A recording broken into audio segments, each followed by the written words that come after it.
Right. So 3, 2, 1. Hello and welcome to a new episode of Fundraisers on Film. I nearly forgot what the title of the podcast was. Fundraisers on Film. We're back. We've come to expect. Yes, professionalism as ever. Me and Emma are back. Hello.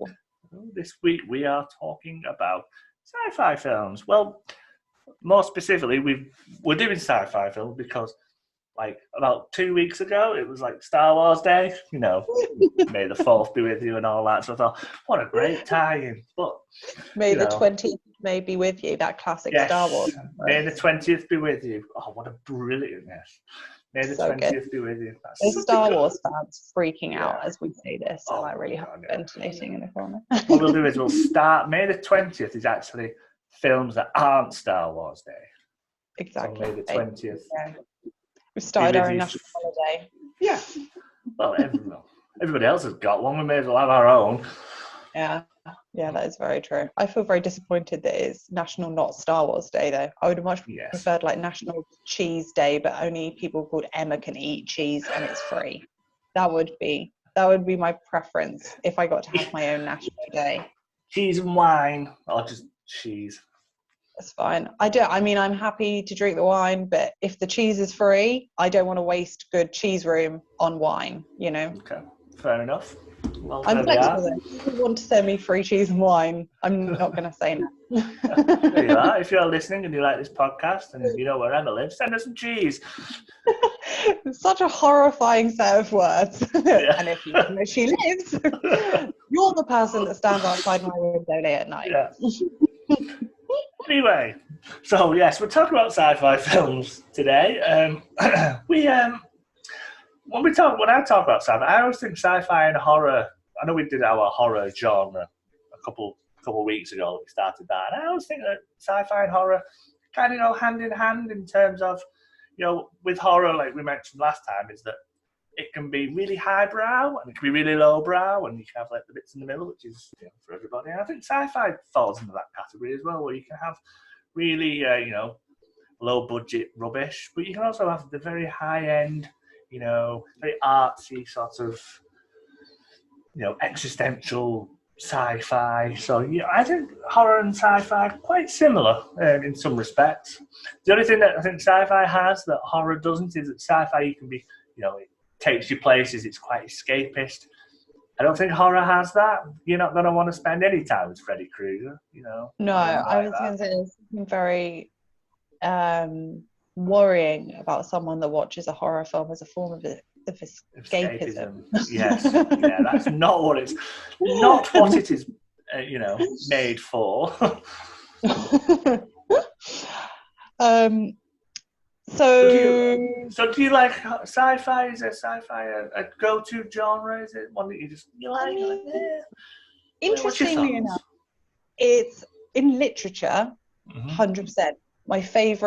My absolute favorite kind of genre of literature is the dystopian novel, and that normally links in quite closely with sci-fi. Yeah. Film-wise, I don't know. I don't know. Not something you actively seek out.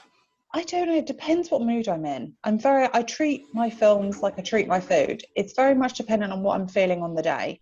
So I'll sit in front of the TV and I'll be like, I could watch a ridiculous action film with absolutely no substance. Enter a Jean-Claude Van Damme film, for example. Yes. Or I think it just depends how I feel in the moment. But yeah, I do. Some of my most loved films are sort of sci-fi films, some of which I will be talking about today. Spoilers. But yeah, I do really enjoy sci-fi. I think it's very commonly perceived to be a bit of a like you say, a bit of a lowbrow genre. People tend to, I think lots of people look down on it, and I think that they are wrong, because it's great. It is really great. And some of the kind of most classic, if you think actually The Thing, that comes under what you were saying before, a bit sci-fi, a bit horror, both. And that's one of the greatest films of American cinema history. So Yeah. there you go. How about you? Yeah, I do like sci-fi. I do. It's a bit like you, I suppose. I don't know if I actively seek it out, but if there's like a good trailer or a good trailer or a film, on Netflix, you flick and you go, oh, that's interesting. So I'll watch it if it's there. But yes, I do like sci-fi. I do. Like you say, it can be lowbrow. There are some, terrible. Some of the best. terrible. So, yeah, but they're good as well. They are good. But a good sci-fi film, I think it is designed to take you places, like to give you that that escapist feeling. I think as well, like going back to maybe the comparisons to horror, is that I think what horror doesn't have that sci-fi does is that it does bring communities together. It has created some of the biggest like fan bases, in the world. We talk about Star. There's a full. We joke about May the 4th be with you, but that is a day for dedicated. It's a day dedicated. Oh yeah, there's definitely out of our lives now, without a doubt. Yeah, and I remember when I was younger, I used to work in a DVD store that isn't around anymore, and they used to do this fantastic thing where you used to put the name of your favorite like genre of film on the back of your shirt. So you were meant to be a specialist, so you would have a customer come in, they would be like, you know loads about westerns, I'm going to ask you about westerns. And because I'm me, I was like, I want Trekkie, because I just like the idea of being a Trekkie. Never watched Star Trek in my life. And I wore that shirt one day, and that was it. I never wore that shirt again, because I had a flurry of people wanting to ask me about something. I'm pretty sure, I don't think they were speaking in Klingon, but to me it sounded like Klingon. And I just, so I went back to I'll never wear that one again.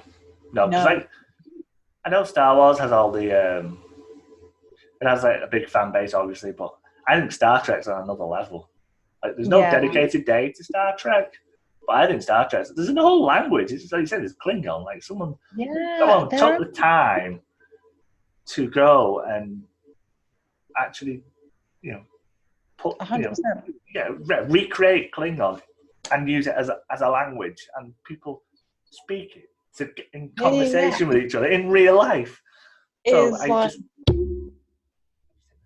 we are. In shock, I hit his microphone. Yeah, I hit my microphone. It's like so, yeah. So we talk about Star Wars being, as big as it is, but then, Star Trek, they speak in Klingon. Yeah, I definitely think so. I don't know, maybe I'm just showing my age, but I always felt like Star Trek was the bigger one to me. But I think it's because like my uncle is an uber Trekkie, and my grandfather loved Star Trek as well. Yeah. So I still haven't really watched any episodes or understood it. I have since watched the first season of Star Trek, which involved classic lines from William Shatner, like "There's no right way to hit a woman," which was probably where I lost most of my attention. But yeah, it was, they made some important, it's first like interracial kiss on screen. Like it was pretty like forward thinking in some ways, and then very backward thinking in other ways. But tis just a TV show, It is, but that TV show spawned other TV shows, which spawned many films, which spawned the famous Star Trek film where William Shatner fights God. I mean, what, you can't get any better. That sounds actually amazing. I met William Shatner once. He's not as tall as you think he is. No, I think he's a Diddy man. Did you not? Oh, do you? I always thought he was quite tall. I think it's very the angle of the camera in the TV shows. I always thought he was quite tall. I always thought he was quite tall, but no, he's not. He's not as tall. I mean, maybe he's grown since I saw him. I don't know. Maybe not. Quite unlikely. Anyway, moving on quickly. So, Emma, would you like to go first with your first sci-fi film? Yes. Yes. Thank you. You're welcome. My first sci-fi film. My first film is quite recent. I say quite recent. It's only 10 years ago, which makes me feel incredibly old. And it's J.J. Abrams' Super 8. It's such a classic film. Me and Mark are just sort of sharing some high fives, virtual high fives. So I feel like I need to say it like this because I've been saying this in my head all day. It's the summer of 79 and a group of friends / enthusiastic filmmakers witness a catastrophic train accident when they're out shooting their very cool zombie film. And from the get-go, these kids aren't silly. They smell something is up. And then over the rest of the course of the film, they kind of investigate in that very kind of like 80s inspired child-led cinema style, like the Goonies, Stand By Me. They go off and they try and understand what's happening and what's happened to their small little town in Ohio. And spoiler alert, there's aliens and the military, and all parents are idiots. So they have to sort it all out. But it's great. It's got a very, I say very young, but a young Elle Fanning who was brilliant. And Carl Chandler, who's obviously the cop from Wolf of Wall Street. He plays Deputy Jackson in this. He's in Zero Dark 30 as well. He's in Zero Dark 30 as well, which I still need to watch. It's just such a great film. And we were saying this before about how I really do think, Super 8 paved the way for shows like Stranger Things. That was the name of the film, the TV series. Sorry. So yeah, I think it just kind of that it reignited that kind of like nostalgia about the young group of friends against the world, overcoming adversity and saving the day, being kind of the heroes. And yeah, there's some like really difficult themes in it. You've got the main protagonist, the death of his mother, and the kind of blame that happens between him, his family, and the family of the individual who feels like he caused the mother's death, but it doesn't quite work out like that. But ultimately, yeah, it's just a kind of a coming together of a group of friends before, and you don't see this on screen, but ultimately before they kind of start growing up and growing apart. It's like the summer that we all had when we were growing up before we went to secondary school maybe, and then sort of gradually drifted apart. University, I think it was. Or university, yeah. So but it's such a great film. It's a mostly child cast, and they're all brilliant. I hadn't seen the film. I rewatched it recently, and I hadn't seen the film for a long time, and there was a part of me that was almost expecting to see like some Stranger Things actors appearing in there, just because every time now I think Stranger Things, and then obviously them being like a lot of the crew being in it, like I think it just cements that they must just be in everything now in my head. But yeah, it was really brilliant, and it's obviously super. It's a real kind of passion of love by J.J. Abrams. I definitely got the impression that he very much saw that as like his sort of childhood in some ways. But yeah. Have you've seen it, haven't you? I've seen it, yeah. I went to the cinema watched it. I remember distinctly going to the cinema watching it. I remember really enjoying it.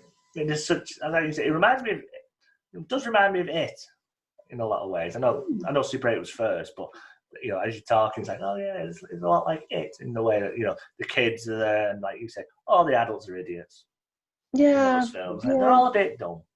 I used to love that though. I always feel like so lucky that I got to grow up in an era where the kids were king, right? Like if you think about like, I know we said like the Goonies, Stand By Me, but one of my favourite films when I was a kid was a film called Blank Check, which I don't know if you've ever seen, but pretty much this kid finds a blank check and writes out to himself for £1 million and lives like the best life. But he buys the house across the street from his parents, and the parents just don't work it out. And Yeah, and but even like Richie Rich and all of those, even Annie, they're all kind of films led by children who just save the day while all the parents around them are absolute idiots. But yeah, I think that's what I really loved about this film, is that it just made me think about when I was growing up, when I was a kid, and the films I used to watch in that point. Yeah, and J.J. Abrams as well. He's the sci-fi king at the minute. He's the modern day sci-fi king. Because spoiler, there might be another J.J. Abrams film coming up. Spoiler alert! But maybe. This is the only J.J. Abrams film where he didn't work with Simon Pegg, so that's where the anomaly comes up. Oh, okay. Yeah, it's the only one where Simon Pegg doesn't. I don't know if it's necessarily feature, but it doesn't have a part in some way, shape, or form in the production. Oh, he's not in Cloverfield, is he? By the way, that's not the film. No. Mm. I don't know. That's what I read somewhere anyway. Maybe I'm wrong. Oh, I haven't got mine. Yeah, I tell you what. You should Google it. I'll have a quick Google. I'll Google while you are talking about your first film. Oh, right. So this isn't my first film, but because Emma's on the phone, I've just got a picture of Emma on a car or something here. I can't see her at all. So that was when I went to the secret cinema. They did a thing of Stranger Things. So that's me looking very 80s. There we go. That's what it is. Right. You're welcome. So there we go. So my first film is the 1982 classic by Ridley Scott. It's Blade Runner, starring Harrison Ford. The film follows Harrison Ford's character, who is Deckard, who is a Blade Runner, not the Blade Runner. No, he is a Blade Runner who hunts down these replicants that are human-like androids that have come off-world back to Earth, and they are, killer androids or killer replicants.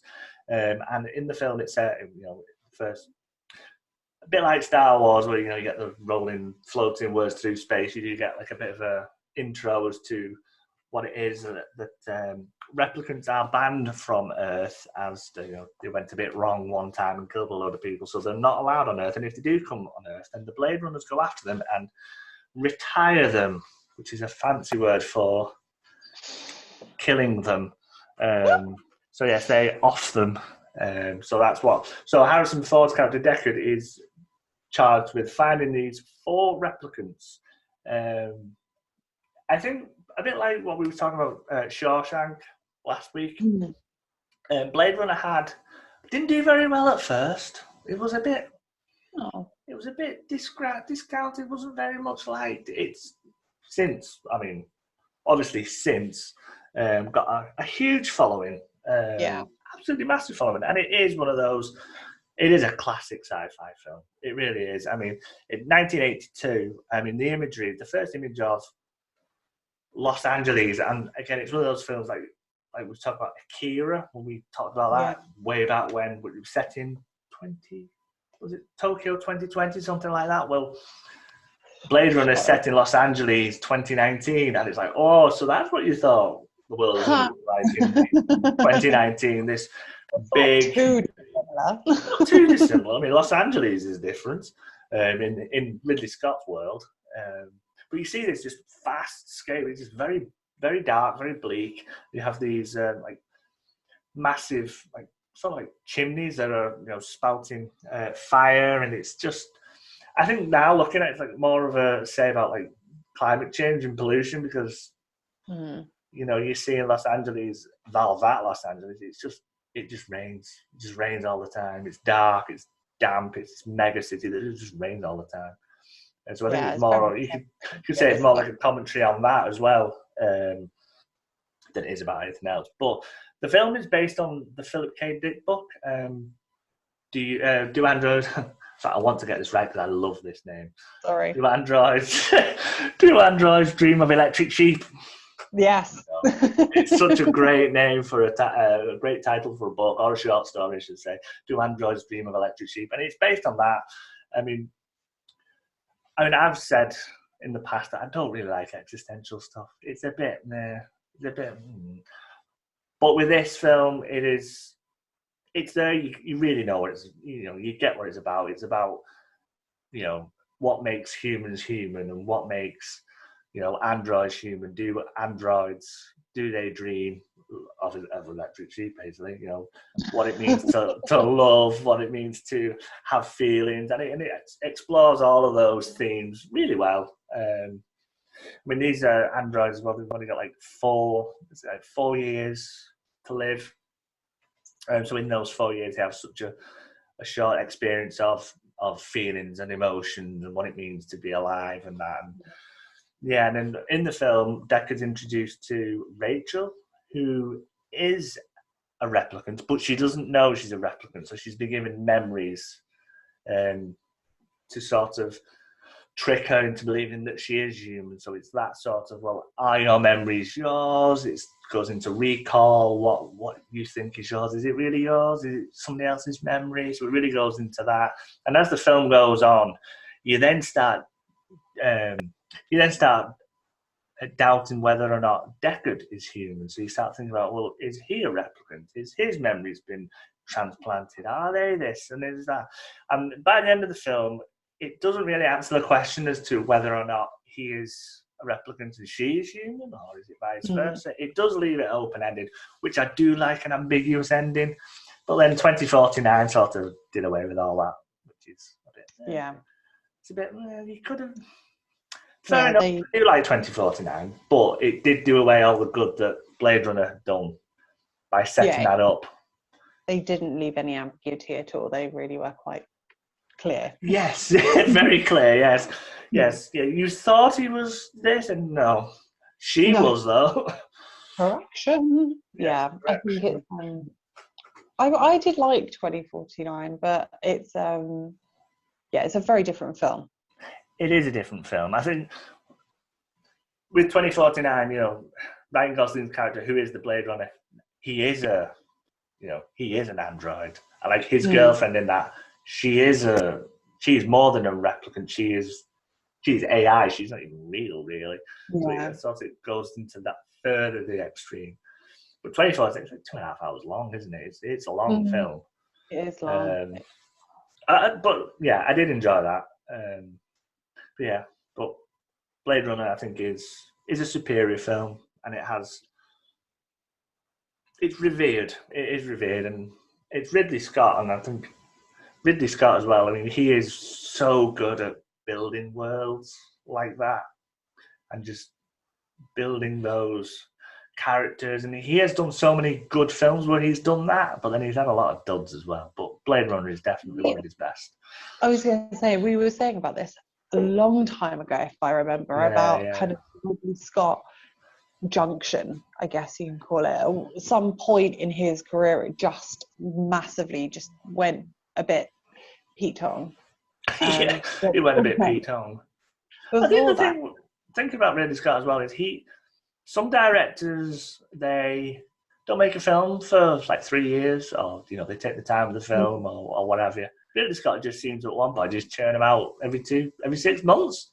Doing like The Good Year. Do you remember that? No, I don't think I ever watched that. That was like Russell Crowe and somebody else. I'm pretty sure it was A Good Year. But he just made films. I don't think he wanted the payday. Yeah, which is, it's kind of fair enough. I think it's probably because he just had such a great reputation up until a point, and then it sort of dissipated in the wind. Yeah, I suppose. Alien Covenant did nothing for him. But anyway, Blade Runner, it's a good film, and if you haven't seen it, then you should see it. If not for the fact that it's based on a book called Do Androids Dream of Electric Sheep, which I will say that it's a great title for a novel. Philip K. Dick, man. I know. He is a dude, and he also features more than once on this He podcast. does. Again, great sci-fi does feature. I know. I think you a just lot have of your the same people, I suppose. yeah, you have your real like sci-fi kind of gurus, champions, whatever you want to call them, and so it's inevitable that they're going to pop time and time again, isn't it? But yeah, I did really enjoy. I have to admit, I didn't really watch it until quite late in life. I feel like I was definitely in my I'm late the same. Yeah. when I watched it, but yeah, I really enjoyed it. There's like 7 different versions of the film. There's like 7 Really, I different didn't know this. cuts. Yeah. Oh, I've got Oh DVD. Yeah, no. I got the final cut edition. Or it might have been 5 actually, because the edition that I've got is like in a silver case, but it's really swish. I'm very proud of it. But it's got like five versions of the film, all different cuts in there. Oh, And wow. it's one of the films I've not seen on the cinema, and I think we said this about like Akira. I think it's one that you would like to go and watch on the cinema. Yeah. I think because of like the vast landscapes that it shows out. I think again Akira does that as well really well, which is probably why we were saying, oh yeah, I'd love to see Akira on cinema. Yeah, there are just some films that are worth. I do hope that now the cinemas are open again and they've got this weird lull between, films films haven't been made really for the last sort of year, or not in the normal way that they would do. Maybe they'll think about doing like seasons. I think cinema now, and maybe getting off a little bit of a tangent here, but with everything going on to streaming services, then I don't see why cinemas shouldn't just then start showing old films and putting them back on. Yeah, because if you go for the experience, because I think sometimes like cinemas are, and every time I've been to the cinema in the last like 5 years, I just end up leaving annoyed because people just talk all the way through. Or I went to a cinema screening of Gravity quite a few years ago. Someone took a selfie mid-film, like in a dark cinema with the flash. The poor people behind them must have been like absolutely blinded. Must have just thought it was part of the film, like, oh, and then there's a bit where the moon explodes or something, and they're like, it's a bright white light, and that's all you see for 20 minutes. It'd be funny if they were directly behind him and you got this selfie going and you got these like, 2 people. People just petrified in the background. But yeah, I love going to the cinema, but I think that's one of the things that I find really frustrating is if it's a new film that I've never seen, I really want to pay attention to it. I get really annoyed with people talking and eating and going to the toilet every 30 seconds or bringing small children where they climb all over the seats and cry. This is me being really moody about cinema. Sorry. But I think that if they did more kind of like historic cinema seasons, like you get at the BFI, I think you'd be more inclined to go. It'd be great just to see like, I don't know, Back to the Future at the cinema, just because it'd be fun and you would feel more relaxed about people who insist on talking at the cinema because you've seen it a million times, but you're going for the experience. Yeah, I think that's cinemas. Are you listening? You should be listening. We'll just give you a business idea here. You're welcome, guys. You're welcome. We're free. And if you don't do it, then we will. And then me and Mark with our like multiplex cinema that we just didn't mention. Yeah, there's a thing called watch parties. We can sort it. Don't you worry. That totally is a thing. Don't you worry. Anyway, so your next film. My next film. So actually, along a similar vein to yours in some ways. So mine is Total Recall, but Do Not Panic is the 1990 version.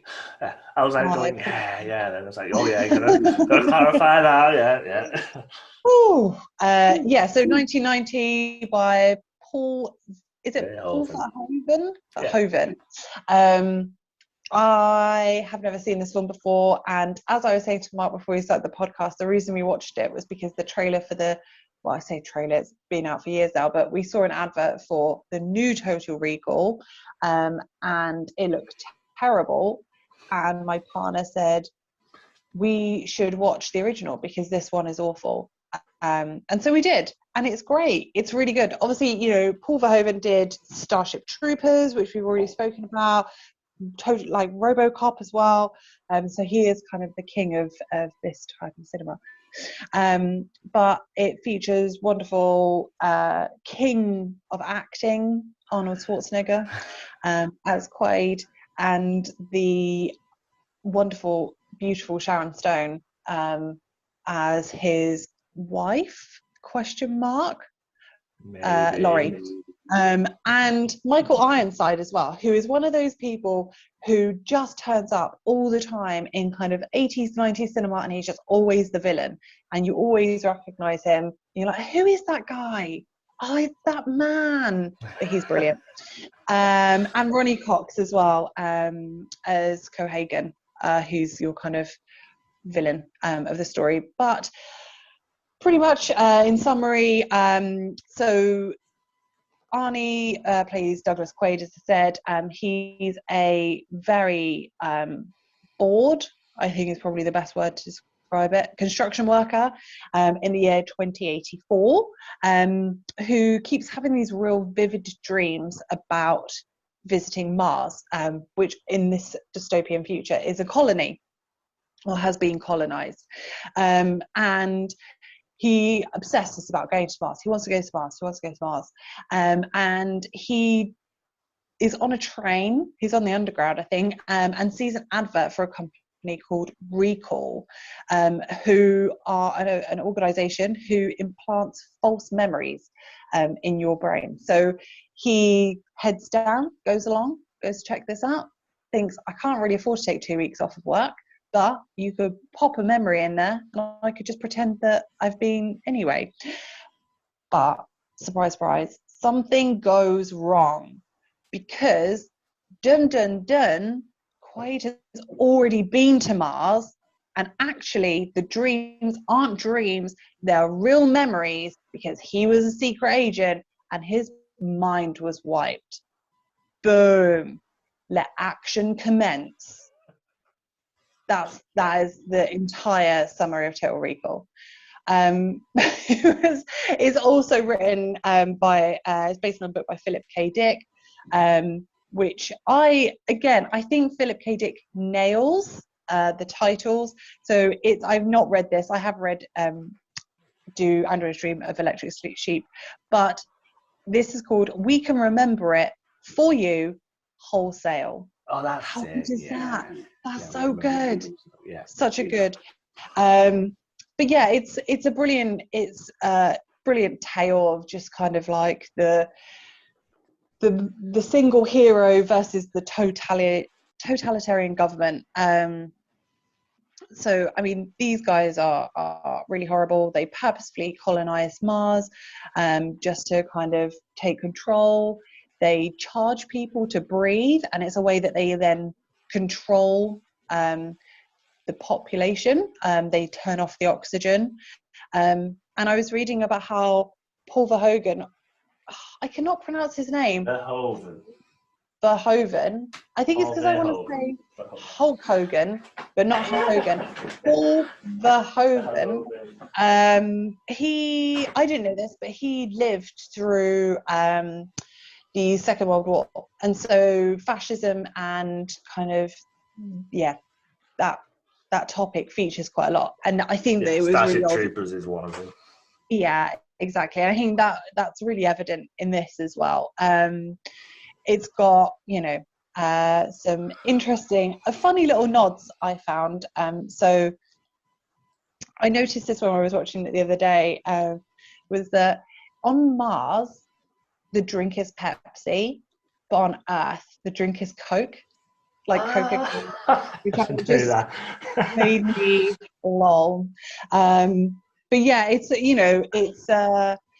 as the screenwriter described it, it's a thinking man's action film, which I think is a great sales pitch. A thinking man's action film. So I'd really recommend it. I really enjoyed it. I thought it was fun. Like, it was a genuinely fun film. Sharon Stone is brilliant, and it's apparently based on that performance that she worked in Basic Instinct. So he was really impressed with her ability to flip from like very wholesome, sweet woman to absolute villain, which apparently is a bit how Sharon Stone was in real life. I don't know. I don't want to beseech the poor woman, but that's what I heard, you know. And she got in crazy shape as well for that film, which you don't really see so much on the camera. But yeah, it's really, really good. It's really well done. As I said, it's really fun, and yeah, I would just really recommend it. And again, it's one of those films that we were saying earlier, and we'll come on to a bit later, is that it's one of those films that you've seen so much in other pop kind of cultural references that you're watching, you're like, you know, the really famous scene where Arnie is dressed as the woman and like the head sort of breaks in half and he's like, rah! I felt like I'd seen that film and then I realised that it was actually in Total Recall and I'd never seen it before. You also have the very famous lady who has 3 boobies. Yes. That being a big thing with my male friends when we were younger. And on that note, yes, I was just, sorry, while you were saying that, I was looking for my Philip K. Dick book. It's in here somewhere. It could even be in the loft. I was going to see if there was going to read some of the titles of Philip K. Dick books because he is a classic sci-fi writer. And he has influenced so many films. A Scanner Darkly, Man in the High Castle, which is a very, very good TV series. Minority Reports. Yeah. The Adjustment Bureau. Yeah. Obviously Blade Runner. Paycheck. Next. I don't know them too. So he's inspired so many different films and TV shows, or influenced so many, I should say. But yeah. Philip K. Dick, he's done a lot. He has done a lot. I'm definitely going to try and find a copy of the book that Total Recall is based on. Because I do like his writing. I think he's a really fun writer. But yeah, so there we go. That was my second film, Total Recall, 1990. I was gonna because the guy you said, Ironside, is like, yes, I know what you mean about it because he's in Starship Troopers as well. And he is. Yeah, he's done like loads of films, and you're right. And then as Total Recall came up, it said Total Recall 2012. I was like, that was 2012. I was like, I thought it was like 5 years ago, not nearly 10. Like the last 12 months don't count anyway. That's not. We can't count that. But yeah, I think. It is like, yeah. Well, that's why I just said like at the beginning was that like Super 8 being like 2011, that being 10 years ago, seems insane. How it can have possibly. I mean, we do sound like old people now. Only old people. Yeah, we do. It's like, oh no. Oh God, it's so quick. I don't. Oh my God. I'm getting so old. Do you remember the war? You know. All of that. Oh no. Right, so what's your film number 2? So just going back to feeling old, just a quick short story. When I was when I worked at Tesco, so I think I've told you this maybe off the pod, but I'll say it on here. Like I was the oldest one. I was like another girl there who was like just a couple of months younger than me, and me and her like the oldest of our little group. It was like 18, 19, 20s. And we were like, oh my God. And they were like, just saying, you know, I'm only 20, I'm only this. And we were like the mum and dad of the group, and it was like depressing. Absolutely. That's the horrible thing, isn't it? Because I remember growing up and there were people who were, in all fairness, probably only like 10 years, 15 years older than me. And I was like, oh, you're like my mum. Like, you're so cute. They used to say, oh, come here, you can sit on this comfy chair, no, you know, your knees, you know, are you all right going round the shop? Do you remember where everything is? And now that's us, Mark. That's us. Yes. We're the old people. Yes. No one ever worries about my knees, though, or getting the comfy seat. No. My sore knees, the RIs. All my back. I tell you, the day I realised that I was getting old, I was drying my hair, literally with a hairdryer, not like a towel thing, just like drying my hair with a hairdryer. And I ever so slightly looked to the right, and then this sharp shooting pain went down the side of my neck, and I couldn't move my neck for like 2 days. I thought I was paralyzed, but no, I'm just old. That's what it's not technically what my doctor told me, but yeah, like that's just a thing. And I was like, right, I'm old. I'm going to start getting a chill. That's what happens when you're old, right? Just feel a chill all the time. Chill. Welcome to the Fundraisers on Old Age podcast. The Fundraisers on Film podcast as we slowly age. Yes. Anyway, moving on to Number two. to my number 2 film, which is Star Trek, the 2009 version of Star Trek, the J.J. Abrams version of Star Trek, which is basically an origin story of Star Trek, which is like reintroducing Spock, who played by Zachary Quinto, which I think is perfect casting. I mean, he was born to play Spock. He was just brilliant as Spock. Chris Pine, who plays James Tiberius Kirk. I think that's a great name as well. We're in sci-fi names, always a bit special. Always pronounce his whole name as well. Yes, James T. Kirk, Tiberius, played by Chris Pine. Got Zoe Salander, that's it, who plays... Ahura? Ahura, there we go. Yeah, Zoe Salander plays Ahura. You've got Bones, played by Carl Urban. Yeah. Who was brilliant as Bones. I thought he was really so good. You have the late, great... yes, well, no, he's not late and he's not great, but he is great. Anton Yelchin plays Chekhov. You got Simon Pegg, who's Scotty. You got John Cho as Sulu. The whole cast is brilliantly cast as the characters. So the film starts with the USS Kelvin being attacked by Eric Banner's Captain Nero and his ship from the future.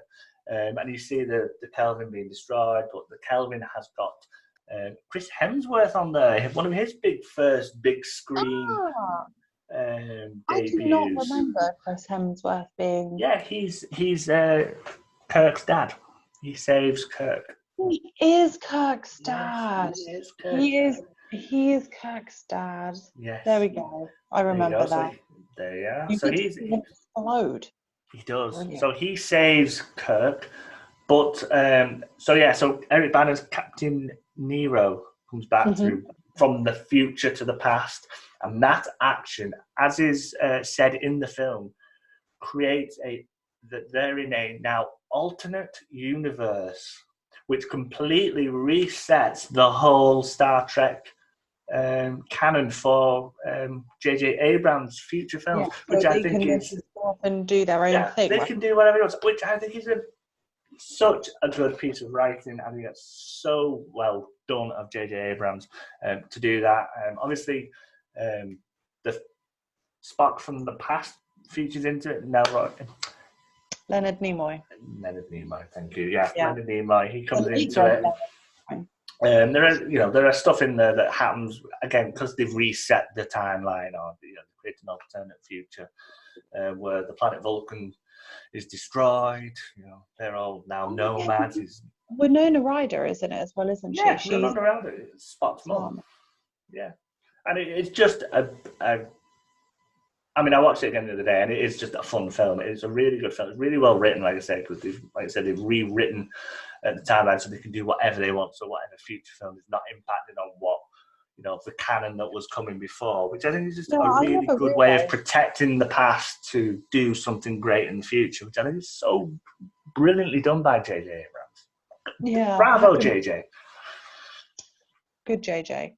Yeah, I never realised that's like I said, I watched it quite a few years ago now, but I never realised that's how they got around it. I think probably because I don't really know anything about Star Trek as well. I was like, yeah, this seems fine, this seems legit. But yeah, that's really cool. That's a really creative piece of, writing. Yeah, they literally whack you over the head with it in the film, because Spock literally says it verbatim, says, we are now in an alternate universe because he has come back from the future into the past. He's destroyed the Kelvin. So that's created a whole new chain of events, which has created an alternate universe. And you go, oh, thank you very much. That's really well explained and, very well done. Thank you. And so it's... Okay, I'm with you. Yeah, so they say it in the film. It's brilliant. And and bad guy, it's always about the Star Trek bad guy. Eric Bana does play a good bad guy. He does play Nemo, who is really angry at Spock because he didn't save his planet in the future. Yes, he didn't save his planet in the future, so he's really angry at Spock. So goes back to the past and destroys his planet. It's just a very weird. Why not? Unless I probably just, like I said, I'm making these statements having not watched the film for probably like 10 years. But why not just destroy his planet in his own time? Why go to the effort of going all the way back into the past? Is it just so that Spock can see it? I don't know. I think they get caught in like a time loop or a time vortex which sends them back. I think that's what happened. But yes, why not do that? There's probably a rational explanation as to why they didn't, but I can't remember it. So in my head, I'm like, I should have just done it there and then. Why go to all the effort? Time travel, effort, too much risk of bumping into yourself. I mean, there's that whole paradox issue there. Yes. So get off the planet now. Yeah, but yeah, so Star Trek, really enjoyed it. The characters are great. The story's, it's a Star Trek story. It is what it is. You get a villain, you get, start, beginning, middle, and end. It is, you just sit there. It's a big blockbuster. You can sit there and enjoy it, which you do. It is a very, very, I think it's a good film. It's well done. It's protected its past by writing a good story into it.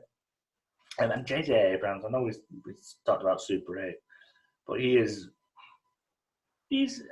think he's like the sci-fi guru at the minute. You think of all the films that he has done that is, sci-fi. Not just films, TV series as well. I think one of the most underrated TV series that he produced was Fringe, which is just so good.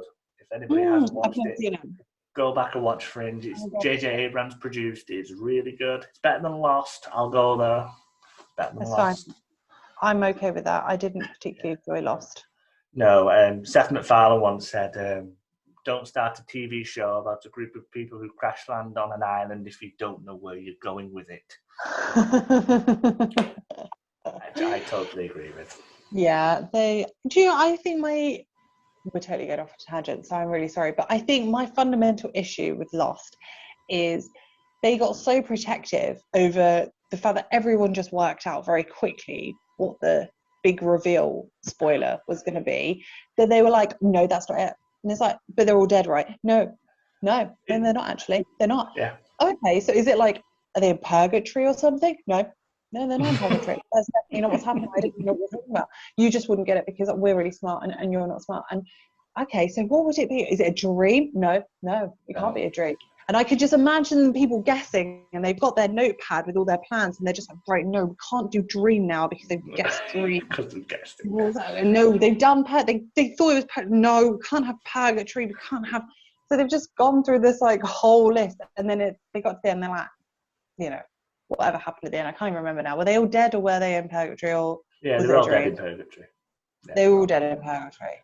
I was with those people. I don't know. We are on a tangent, but we'll tell the story. My friend watched it. He loved it. I was like, they are all dead, right? And he's like, no, they're not. Exactly what you did. No, they're not. I was like, that's how it's going to. I don't even need to watch it. I know how it's going to end. I'm not watching. I can't watch anymore. It's just too. It's too. I can't follow it. No. He watched it to the end and went, so how did it end? He went, they're all dead. I told you. They're all dead. But not in the way that everyone else had guessed. There was a special way that they died that was very unique to the writers, and only the writers had ever thought of it. No one else could ever think. Yeah, it was really... It's such a shame because I think it had the potential to be a really good show, but they seemed to spend so much time worrying that people were going to guess what they did. The first season I thought was very, very... Yeah, it was really good, and it was like, oh, what's this big thing that's like tromping through the forest, and then it just turned out to be smoke and death. But as soon as they found the bunker, that was it. It was like, No. Done. All right. Yeah. Anyway. How long? Yeah, but other than Right. that, J.J. Abrams has done a lot of good sci-fi work. There's like Cloverfield, Yeah. brilliant. Super 8, brilliant. Star Wars, brilliant. No, sorry, I'm going to take that. I'm going to backtrack right there. Star Trek, brilliant. Yeah. Star Wars. This is not Star Wars Day, so we're not allowed to talk about exactly. Star Wars. Yeah, we're not. All I'll say is it's holiday. Yeah. No, no. No, the one that he did was like, it was just A New Hope. I was like, yeah, okay, I get what it is, and I didn't really enjoy it. And then the last one he did, The Rise of Skywalker, hated it. I have not seen. I've seen a couple of them, the new ones. I've obviously been forced to watch the originals like 20,000 times. My partner seems to think that if he keeps exposing me to it, eventually I will like it, like a weird form of Stockholm syndrome, I can only assume. But it hasn't worked, and it's been 17 years, so I don't think it's going to work yet. And maybe I'm just really resistant to Stockholm syndrome. I don't know. Answers on a postcard. Oh, you think it? Totally called. Oh, you think you are. It's actually a dream, and I am actually at the Star Wars convention right now. That white room you're in. Yeah. It's a padded cell. Anyway. So, should we go to third films? Yeah, quickly. Yes. Very quickly. Yes. Oh gosh. Move it on. So, very quickly. No. I mean, like, we'll move on from this dodgy subject of padded cells and recall. And, Okay. No, that's fair enough. I'm just so used to us being so over deadline. It's all getting cut out. It's fine. We'll just edit. You'll just welcome, and then okay, that's it. Goodbye, and that's the whole podcast. So my third and final film is an absolute cult classic, which is John Carpenter's 1988 film, They Live. I feel like I've presented that wrong, because I really had in my mind that I would introduce it as I came here to chew bubblegum and kick ass, and I'm all out of bubblegum, which is that where that reference is from? That is where that reference is from. So Mark has never seen They Live, aka Mark has never lived, and it's a brilliant reference.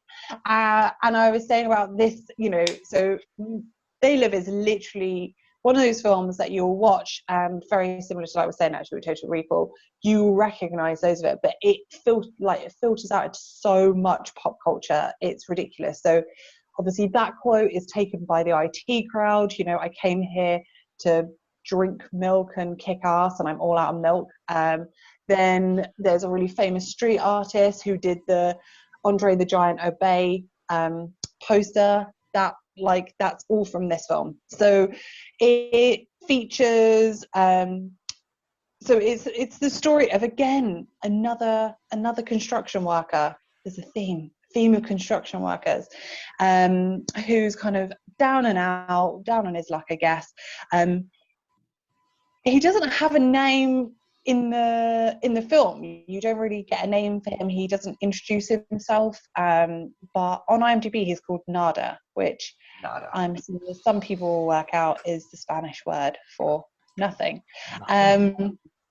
But yeah, so he's kind of homeless, unemployed, and he discovers a very cool set of shades. So it's just a cool pair of sunglasses that he sort of discovers when walking about the city.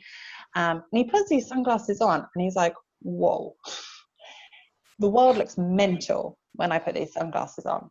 And all of a sudden, these big billboards that 30 seconds ago had, I don't know, pictures of Pepsi on it, now just have Obey or Sleep or what are the other things that they have?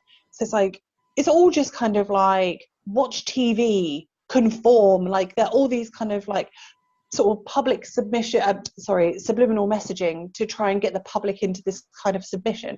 But when you take the glasses off, you realize that poster that a second ago said Obey is actually just a poster promoting, I don't know, some kind of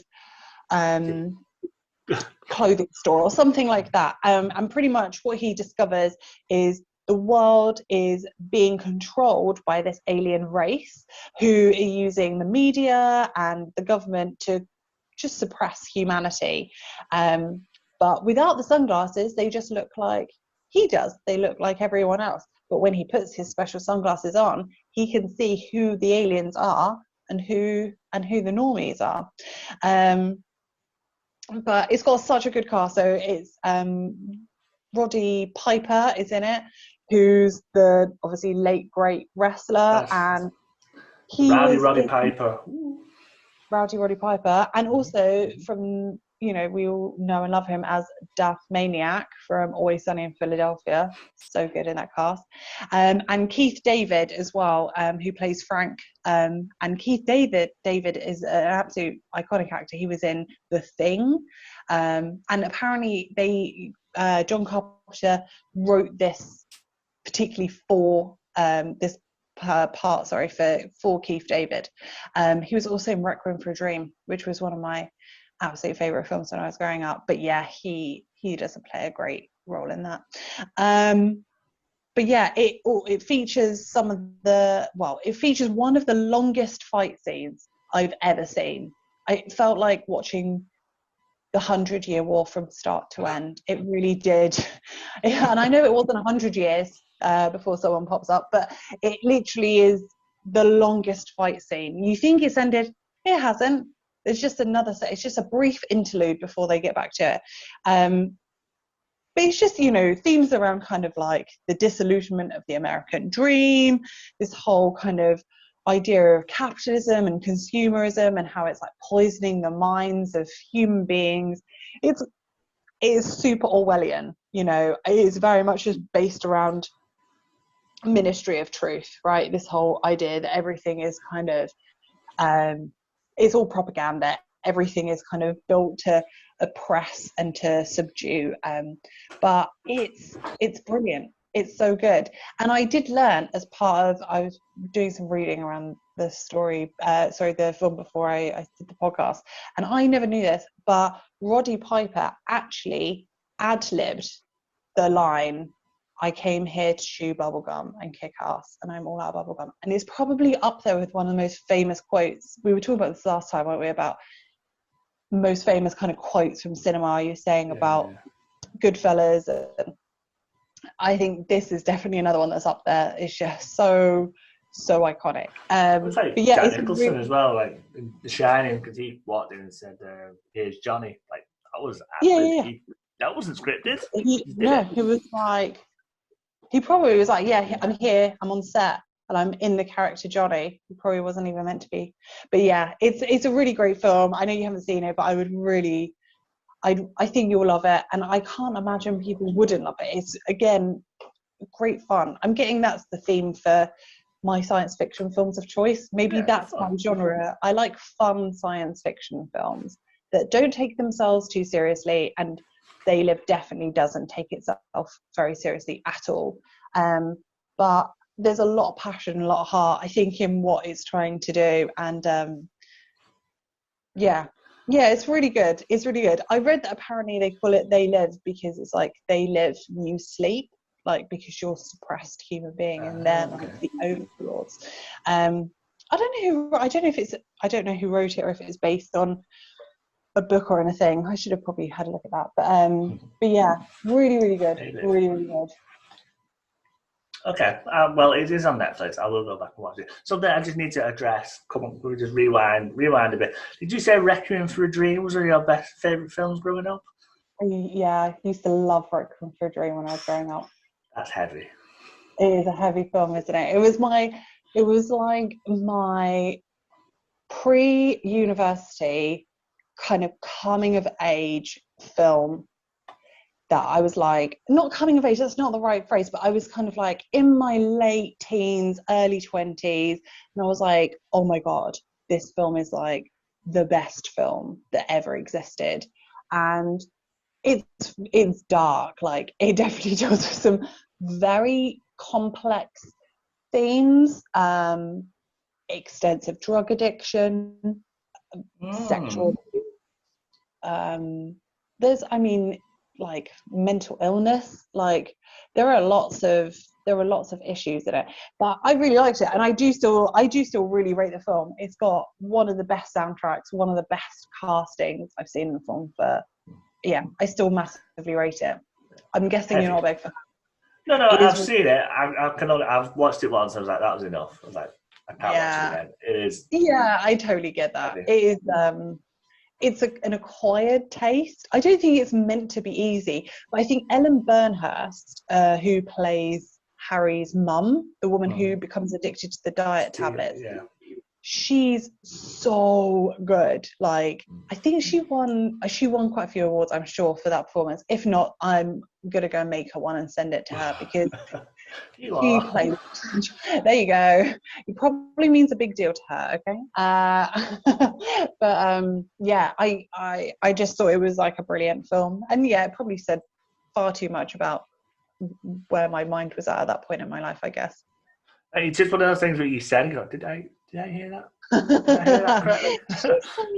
You mean the film where it all ends really terribly, and they're in prison, and one of them has to have their arm cut off because they did too much heroin in it, and the other one becomes like a sex worker to feed her addiction. Oh, that's the one. That's the one. Yeah. That's the one. Great film. Great book. Another good book. There we are. Okay, so I'll cheer us all up now. All right. I'm joking. No, it is very bleak. Unless you like heroin, then it's great. It's a brilliant, a very uplifting film. So anyway, so my last film is the 1999 film Galaxy Quest. Oh, so I grew up watching Galaxy Quest. Had it on video. Yeah, not even on DVD. Had it on video. So Galaxy Quest stars Tim Allen. All good films. Not all good films. Still feature Tim Allen. Good Christmas films star Tim Allen. Some good films star Tim Allen. I agree with that. Oh, Santa, yes. Tim Allen, Sigourney Weaver is in there. Alan Rickman, the late great Alan Rickman, he's in there. I feel like we've said that far too much in this podcast. It makes me very sad. Late great Alan Rickman. So this follows the story of those characters who used to star in a TV show a bit like Star Trek, and they are still feeding off the glory of Star Trek. They still go to the conventions. They still open up all the stores. The TV show had finished years before. But they go to one particular convention, and at this convention, there is two very odd people who are in the crowd, who come up to me and says, our captain Naismith, we need your help. Our planet is under attack from this other alien race, and we need you to come and save us. And he's like, yeah, whatever. Here's an autograph, and off you go, sort of thing. But beknownst to him, they are actually aliens, and he gets transported across the galaxy to his ship, which was recreated by these aliens because they had seen the TV show which he starred in, and they thought it was real.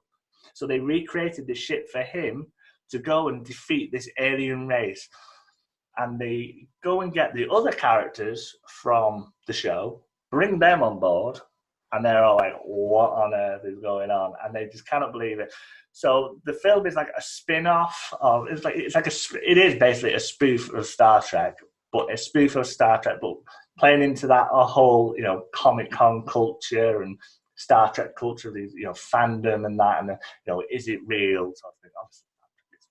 But in this instance, it was real, and they then have to actually turn into the characters that they were playing on the TV show. So one of them, Alan Rickman's character, he's an alien in the TV show that says this line in the show over and over and over again. And this alien race has developed, I suppose, has adopted this religion that Alan Rickman's fake alien uses. So he has to say these words, but by this point, because he's played this character for so long, he hates saying he hates saying this line. And in true Alan Rickman style, he comes back in one scene is like really early on in the film. He comes back into a chair and says, "If I have to say that bloody line one more time, I'm going to walk out and never be seen again." And so in the film, he has to say it more than one occasion. And in true Alan Rickman style, he is so good in the role. And yeah, it's such a good film. One of the actors in the TV show was a child, and he was the pilot in the TV show. But now, it's like 20 years later, he's all grown up. So now he has to go and really fly this plane. So you get the scene of him leaving the space dock, and he's like, "Oh, and you can fly." I'm like, "Yeah, okay, this is like a real thing." And he crashes as he's trying to back the ship out. He scrapes it along the starport, and you got Sigourney Weaver characters whose role in the show just repeats the computer. So in real life now, all she does is repeat what the computer says, and she goes, "Oh my God, I'm repeating the computer." And that's all she does. That's all her role is. And then you got Sam Rockwell, who's in there, who in the TV show, he's only in it for one episode, but he dies. He's that crewmate who goes down with, the main characters. Oh, okay. And dies. Yeah. He's like, "I died by the lava monster in episode 56 or whatever." And he gets, thrown on the ship by accident. But they go like an away mission. He's like, "Oh my God, I'm going to die. I'm the other character. I'm going to die." So he's that guy. And it's just, it is such a really good film. It's really well done. It plays on on that, like I say, that Comic-Con culture, the Star Wars fandom. And it's done really, really well. It's supposed to be like a teen film. It is a comedy film. There was some controversy in it about Sigourney Weaver, because right towards the end, Sigourney's character, basically a top comes off, and she's just walking around with just a bra on. And you're like, really? Oh, okay, that's that. So that happens in the film. Wow. So you have that. So that caused a bit of controversy, if I remember rightly. It was like a PG. It was like, oh, okay. It's okay. A woman in a bra is not. It's not like it's fine. It's fine, okay. Yes. I think it was. She is consenting. It's fine. Yeah, but yeah, it is a good film. It is fun, and like we were saying earlier on in the pod, it's about the levels of sci-fi. This is very much quite lowbrow, but makes fun of itself and is very self-aware of what it's doing and what the spoofs that it's doing. And it is a fun film. It's a film that I grew up watching. I would watch it like 50 times probably. Wore that video out. It's so good. It is a good film. Very very happy memories watching it, and yeah, Galaxy Quest is a good one. And if you haven't seen it, you should watch it. It's very family friendly, and if you've got kids, young kids, definitely want to watch. It is good. Yeah, Galaxy Quest. That is a good show. Yeah, I have seen it.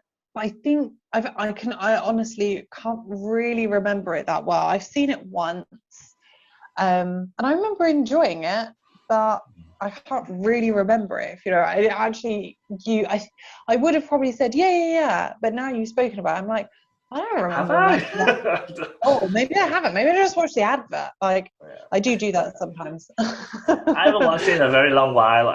I'll admit I haven't watched it in prep for the film, but because I've watched it that much, I know what.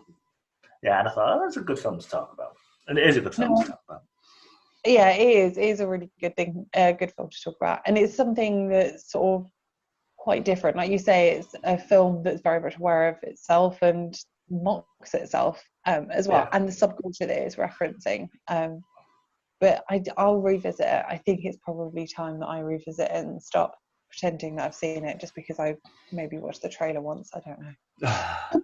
And it's got Justin Long in there, who he is the guy that reveres Captain, Tim Allen's character, and he's the the geek, the nerd in the film that really wants to impress him and that, and he gets knocked back a few times. But at the end of the day, it turns out that his knowledge of the show and the ship and that, and because he's so invested in the show so much that he knows like the layout of the ship and where everything is and how things work. So he guides them through. So that's like a nice twist on that. That these fans, they're so heavily invested in your show that they know it as well as you do, and it you're back to that as well. Almost by the fans are the heroes, and then that's kind of them getting around mocking, right? Yeah. So you can mock, but then finish off with them being the heroes, and you've kind of got away with it. Yeah, I think nowadays, being a Trekkie or being a Trekkie or your love of sci-fi is more. It's probably more accepted now. I feel like saying, "Oh, I'm a Trekkie" isn't as bad as possibly what it was years and years ago or whatever. I think Comic Cons. I think Comic Cons and conventions like that are so they're so popular, and there's so many of them as well. There are a lot. There are loads. A lot, and there's huge people that go there. Huge people that go there, which I always surprises me. I always do go. Like I said before, my uncle is like a massive film nerd, like I am, and so we would go. We'd be together a couple of times, and they are really fun. They are really fun. I'm always super in awe by people's costumes. Like there was one lady who went as Tippi Hendry in The Birds, but she'd like created this like structure where all these birds were like flying at her. Really? Honestly, I don't make that much effort to go out. Like she literally made a bird's nest to go out. Yeah, she made like the whole thing. I was like, this is central London. How are you getting home? Like you can't sit on the tube with that. That's mad. Probably did. I have one of my mates, Tony. He's into his cosplay. Well, I say he's into his cosplay, but what he has made some brilliant like fancy dress costumes. So in Wigan on Boxing Day, they have like a big like fancy dress night out, and he's done some brilliant costumes for it. He's done one from Jaws. The guy who gets the captain that gets eaten in Jaws. Oh yeah. So he's done half a shark and him like Quint, is it? Yeah. So he's done him like being eaten by a shark. But famously, and there's pictures of him with this, dressed as the Boba Fett chicken. So he made a Boba Fett chicken costume. It's a brilliant costume. And at the Bolton Comic Con, he actually met the original Boba Fett was there, and they had a picture taken with each other. I think it was like, yes, my friend. I was there. It was great. He's a proper good costume. Really good. Stunk. He stunk afterwards, but good costume. Oh man, I bet if he's listening, he was like really like, oh, thanks, Mark, that's really nice. And then you've ended it by telling everyone that he stinks. Well, I can cut this bit out. I might. It's fine. Edit that bit out. But no, he'll probably agree. It's like, yeah, it is. Yeah. No, it was so good. His costume was excellent. And he's done a few like that, but the Boba Fett chicken was spot on. So we'll end on a nice note. Boba Fett chicken. Yeah, there we are. Boba Fett chicken. So we don't know what our next topic will be on because Emma's on holiday. We don't know when that's going to record. But we've got 2 podcasts. One's not out yet. This one will go out soon. So if you're listening to this in the future, hi. Don't come back and try and warp our planet, please. I'm trying to think of some. So not sure what our next topic is going to be on. By the time our next podcast out, this might have just gone out, so our topic will have already been done. So you're already listening to the new topic. You already know what it is. So you're going to know this before we do. Now, there we go. Very existential. There we are. I'm lost in time travel. Where are we? Yeah. When are we? So let us know what our topic is in the future. In the future, which may also be yesterday. Now, yes, which may already be. You may already be listening to this. You may already know, but let us know. So there we are. So thank you for listening. Thank you, everyone. We'll see you soon. Bye-bye. Bye.